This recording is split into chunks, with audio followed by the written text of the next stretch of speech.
男人来看望好友时，发现件奇怪的事：短短几年不见，对方便发了大财，住上豪宅，喝着名酒，极其潇洒。可他明明只是个水平拙劣的厨子，这让同为厨师却技艺精湛的雷哥沮丧不已。他名义上是来看望好友，实际上是因欠下巨额债务无处可躲，最终只能远走他国投奔对方。看到好友现在过得如此富足，雷哥也想加入，让对方带带自己。杰克说他现在是专为富豪做饭的私人厨师，但对具体内容却绝口不提，更言辞拒绝让他不要加入。可雷哥已到了走投无路的地步，虽然自己已跑路，但他还有家人。追债人威胁称再不还钱就让他母亲吃点苦头。没办法，雷哥只能趁好友出门工作时寻找对方发财的线索，但偷偷找了几天后仍毫无所获，并且他发现这里的生活水平极其低下，怎么看都不像有能负担起他奢侈生活的富豪。可对方的高额花销却不是弄虚作假，一旁吃饭的舞女直接看出杰克的手表价格不菲，立马发动优势热情的上前搭讪，随即顺理成章的一同返回豪宅与其共度春宵。但就是这种潇洒的日子，杰克却仍旧苦恼。这天深夜和雷哥谈心的他突然来了句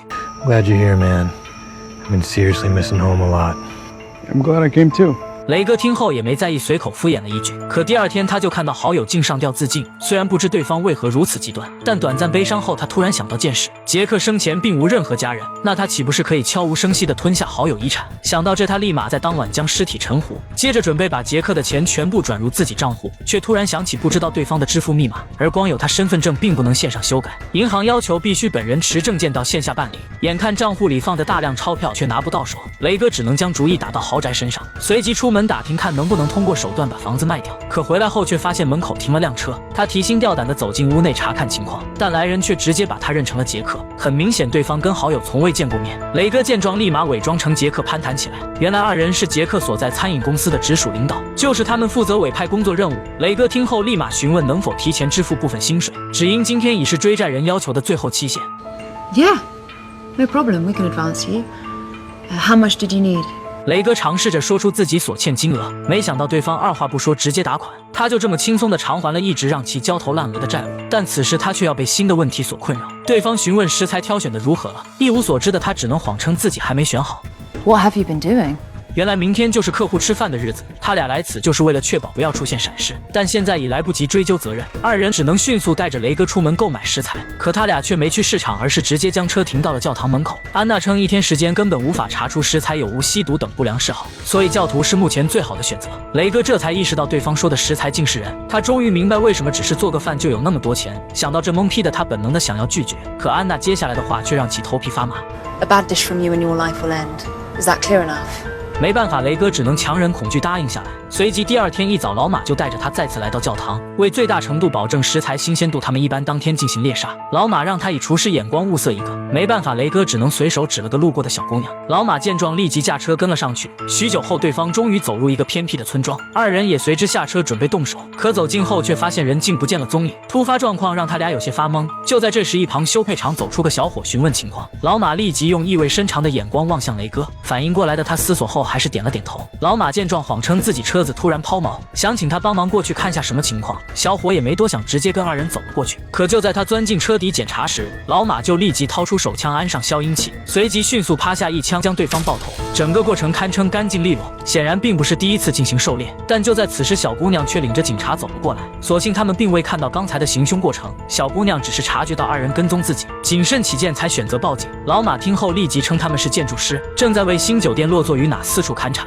说罢便将名片递了过去，终于有惊无险地完成了食材狩猎计划。回来后，二人迅速将尸体拖进地下室，看着里面琳琅满目的分尸工具，雷哥这才明白为何地下室一直上锁。而在对方咄咄逼人的注视下，他只能开始了自己的晚餐工作。呕吐数次后，雷哥终于将食材分解完毕。刚开始工作，他就萌生了逃跑想法。可对方在掌握了他罪证后，终于露出真面目。只见盒子里摆放着一张名为杰克的新身份证，证件除了头像换成了雷哥外，其他信息都跟死去的好友一模一样。这下他终于可以顺利继承杰克的遗产，但同时也证明对方早就知晓雷哥是假冒的。公司的神通广大让他不敢乱来，只能强忍恐惧继续为对方工作。安娜对雷哥的态度十分满意，她提出客户今晚想用舌头作为甜点。很快客户便在黑夜降临后纷纷入场。可就在此时，意外却突然发生，警长竟带着白天的警员根据名片地址找上门。原来老马走后不久，村里便发现小伙失踪，而雷哥二人是今天唯一出现在附近的可疑人员。安娜听后连忙尝试辩解。 Can I ask you why you think he's missing? It's only been a day. Perhaps he took off. A spontaneous adventure. 警长却直接冷笑起来。原来死者竟恰巧是警长的侄子，他确定对方没有外出旅游的可能。安娜听后明白此事不可能轻易善了，但此时老马正在前面接待贵客，没办法，他只能先领着二人去见雷哥。突然出现的警察让他紧张不已，而因为白天老马自称他们是建筑师，警长特意询问了有关建筑的一系列问题，毫无准备的他更是应答的支支吾吾。所幸一旁安娜解释称雷哥刚入行糊弄了过去，而在豪华服饰和精美豪宅的掩护下，警长也没认为对方真是会对普通民众动手的恶徒。在询问老马无果后，也决定就此离去。可就在此时，大客户竟邀请他留下共进晚餐，警长思虑后欣然接受。安娜看到事情在起波澜后，连忙上前询问情况。原来在得知对方是食材的家人后，客户们竟一致想看看警长进餐时的场景。看着毫不知情的他边吃边不停夸赞，几人都获得了那变态般的满足感。但安娜在一旁看的却提心吊胆。而就在此时，老马却又传来个坏消息，有位自称是杰克朋友的人来访，原来是前一阵和杰克有过一夜春宵的舞女。安娜本打算随手将其打发，可舞女却坚持称要见杰克，不然就不走。没办法，安娜只能将他交给雷哥解决。 Jack, we have another guest. Is she staying for dinner? No, Detective Royce. You need to get rid of her. Do it now, Jack. Why is she calling you Jack?